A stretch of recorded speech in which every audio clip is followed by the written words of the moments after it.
And shout out to Dante's Boxing Nation. DBN Nation, of course. Support DBN Nation. You hearing it from Floyd Money Mayweather. It's Terrence Crawford, and you're watching Dante's Boxing Nation. This is Deontay the Bronze Bomber Wilder, and you're watching Dante's Boxing Nation. Hi, you're watching Dante's Boxing Nation. Woo! Hey.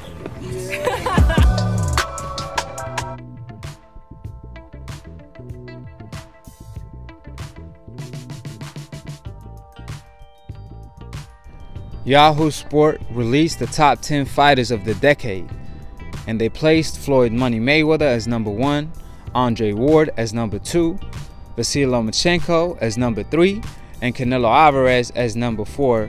And they obviously had Manny Pacquiao number 8, I believe, which we got to talk about it. Now, almost every single year in the sport of boxing, a list will come out of the best 10 fighters of the decade or the past 25 years, and the list is so biased that it makes the sport look bad. Now, that could be because of multiple reasons. Obviously, maybe because the writer has an agenda or personal feelings and basing things off emotion instead of logic, or the network influence on the people that made the list. However, whatever the reason may be, it's bad for the sport of boxing. Placing a guy like Canelo Alvarez or Lomachenko over a Manny Pacquiao, a legendary fighter in the game. Obviously, Floyd Mayweather is number 1, undisputed, ain't no doubt about it. Andre Ward deserved his spot. However, to have Manny Pacquiao ranked number 8, not even on the top 5, is absolutely ridiculous, which we're going to talk about it and prove why so. How y'all doing, DBN Nation? Go ahead and subscribe below if you want to get smarter by the minute. If you're trying to get dumb about a second, don't. And listen to these casual fans or old media. Now, shout out to DBN. Shout out to Dante for starting the new media wave. And I want to thank Dante for giving me the opportunity to post on his platform. Now that's out the way, let's get straight to it. Now, Yahoo Sport released this list that I told y'all about where they had Manny Pacquiao ranked really low. And I didn't really appreciate that.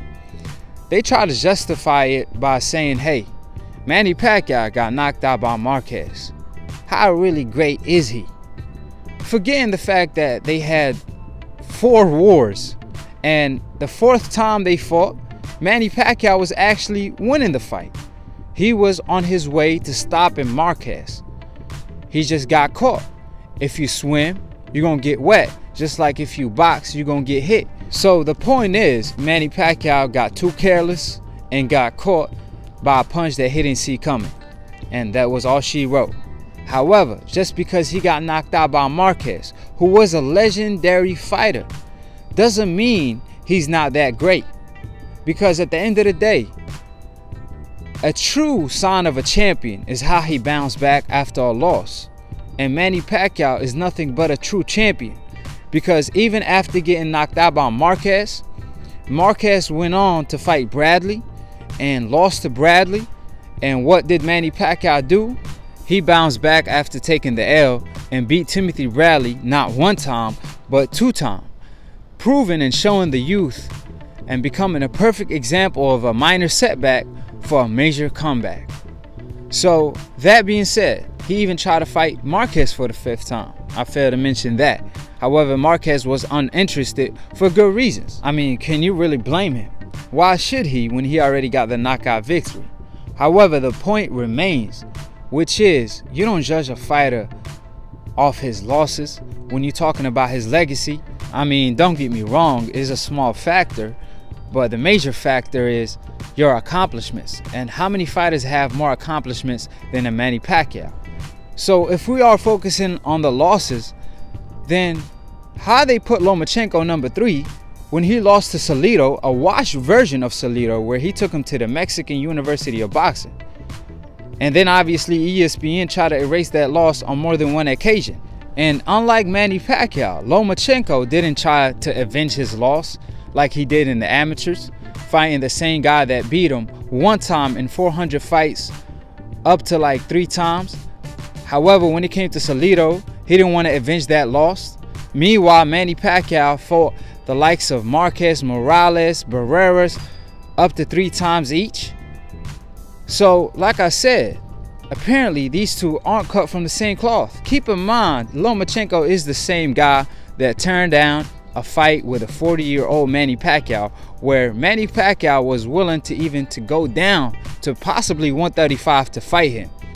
And what did Lomachenko say? He said he's not interested because he's too old. He's not gonna get anything off beating him. Like, beating Manny Pacquiao won't make you a superstar in the game. Like, beating a guy like Manny Pacquiao, that Lomachenko stated out of his own mouth that he want to be as great as a Manny Pacquiao, when he didn't want to fight a 40-year-old version of him. And for the people that want to justify Lomachenko avoiding Manny Pacquiao for the reasons that I just stated, you can't even really use that, because that 40-year-old version beat a Broner, then a one-time Keith Thurman who was a champion that was undefeated in his prime. So you can't even really use them reasons, because I don't see Lomachenko moving up to 140 fighting the best, or even 147. Something that Manny Pacquiao did over and over and over again. So that 40-year-old version beat a guy that Lomachenko will never ever step in the ring with. And that's a Keith Thurman at 147 who's a power puncher. And of course, I'm not asking Lomachenko to move up and fight these guys at 147. He didn't even want to fight Terence Crawford at 137 catchweight. But Manny Pacquiao started his career at 108. Lomachenko started his career at 126 in the pros. Manny Pacquiao, on one hand, had to put rocks in his pocket in order to make the weight. So obviously, he the smaller guy. So it ain't no excuse if you're trying to be as great as a Manny Pacquiao but don't want to fight a grandpa version of him. So we all know what time it is with that. So how are you going to justify putting Lomachenko and Canelo Alvarez over a guy like Manny Pacquiao at the end of the day? Who did Lomachenko beat and who did Canelo Alvarez beat that tops the fighters that Manny Pacquiao beat? And we could go through the list. I mean, we could go through the Manny Pacquiao legendary career of fighting the legendary fighters from Barrera that Manny Pacquiao came and blast off the scene, to Morales, to Marquez, and all these great legendary fighters. Yeah, he lost to Mayweather, but Mayweather is TBE almost, right? However, Canelo Alvarez, he fought Mayweather. He had every advantage in the world and lost every single round. And then he obviously lost to Lara, in my opinion. However, it don't really matter what I think, because BoxRec say Canelo won that fight because he has the judges' scorecard in his pocket. So obviously they did a favor or two for him on more than one occasion during his career. Even when he fought Floyd, one judge had it a draw and 2 judges had it close. But the point remained that Canelo Alvarez has been pro for 15 years and only fought 3 fighters in their prime. Meanwhile, Manny Pacquiao, I mean, I could go down the list of all the legendary fighters he done fought. Even when he's 40 years old, he beat a prime Keith Thurman. So either way you look at it, you can't justify the fact that Lomachenko and Canelo Alvarez is placed over a guy like Manny Pacquiao. You could even say, hey, Canelo and Lomachenko still active. So is Manny Pacquiao, even though he started boxing a decade before them. And he's doing what they supposed to do, fighting fighters in their prime. Meanwhile, Canelo Alvarez haven't fought Andrade nor Charlo, and they've been fighting around the same division for the past 5 years, and that's the best fighters around his division till this day. So Lomachenko, on the other hand, when he was 7 fights in or 8 fights in, I believe, they stated that he was pound for pound #1 when he already had a loss over guys like Andre Ward and Terence Crawford. And when Teddy Atlas told Andre Ward and Terence Crawford that they not competing with themselves, they competing with a guy that's 8-1, that's when Andre Ward looked at him and said, hey, you know what? I believe it's time to retire. And I think that's why Andre Ward retired more so in his prime, because he looked at Teddy Atlas and he told himself, I'm not going to get my just due. Regardless of what I do, I'm damned if I do, damned if I don't. So might as well retire. And I believe Teddy Atlas was one of the reasons Andre Ward retired. because at the time he came off knocking out Kovalev, a pound-for-pound top 3 fighter at the time, who was crushing everybody, claiming that Andre Ward robbed him the first time. And Andre Ward knocked him out. And what did Teddy Atlas do? He told him, "You competing with Lomachenko, Andre Ward. Yes, you've been under Floyd Mayweather's shadow for the past decade. You could never climb that pound-for-pound #1 spot because Floyd was that great. But hey, now you're competing with Lomachenko. We're not going to give you your credit." So like I said, I understand why Andre Ward is #2. The man haven't lost since he was 14 years old and fought with a broken shoulder throughout his boxing career. I mean, that's unheard of to stay undefeated through all them struggles. He always found a way to win. He's a gold medalist, the last gold medalist for the USA, and also the best fighter at 168 and 175 for the past couple decades since Roy Jones. And beside the first Kovalev fight, I can't recall the last time Andre Ward had a tough fight or a close fight, because every fight is tough.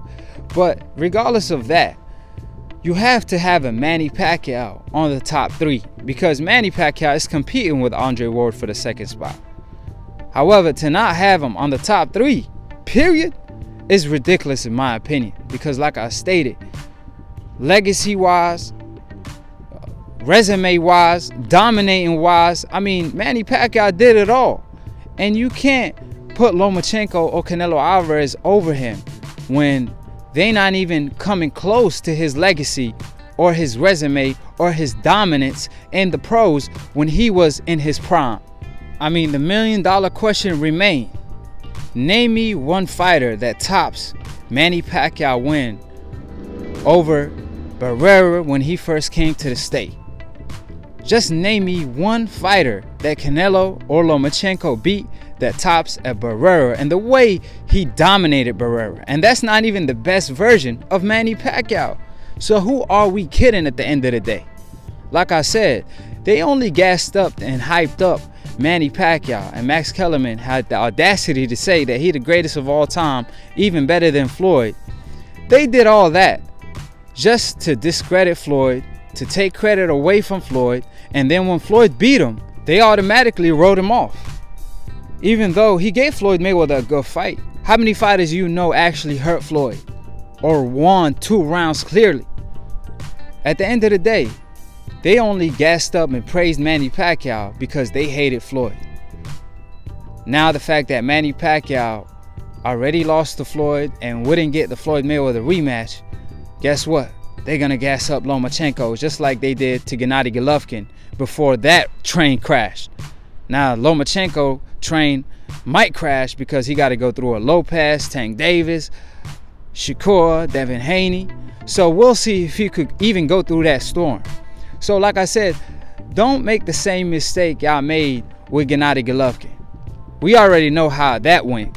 And old media had to agree with new media, like Max Kellerman did, saying that Gennady Golovkin was overhyped. And Max Kellerman was the same guy that was overhyping Gennady Golovkin, even asking Floyd to move up to 160 to fight a Gennady Golovkin. But they wouldn't tell Lomachenko to move up 2 pounds at a catchweight to fight a Terrence Crawford.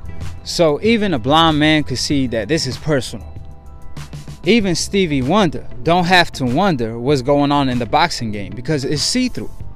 It ain't like Manny Pacquiao versus loss was to Floyd. Don't get me wrong, it was his biggest fight, so obviously it hurt the most when he lost that fight, but he had worse losses in worse fashion. For example, the Marquez loss. However, he was able to bounce back. So why would you write him off? Unless it's personal. Unless he didn't beat the guy that y'all wanted him to beat. So because he didn't, it's on to the next wave, and that's a Lomachenko. But even a Canelo, for example, he lost to Floyd every single round. And Lomachenko, on the other hand, lost to a washed up version of Salido and didn't want to avenge that loss. Requested a French fries title to avoid a Devin Haney.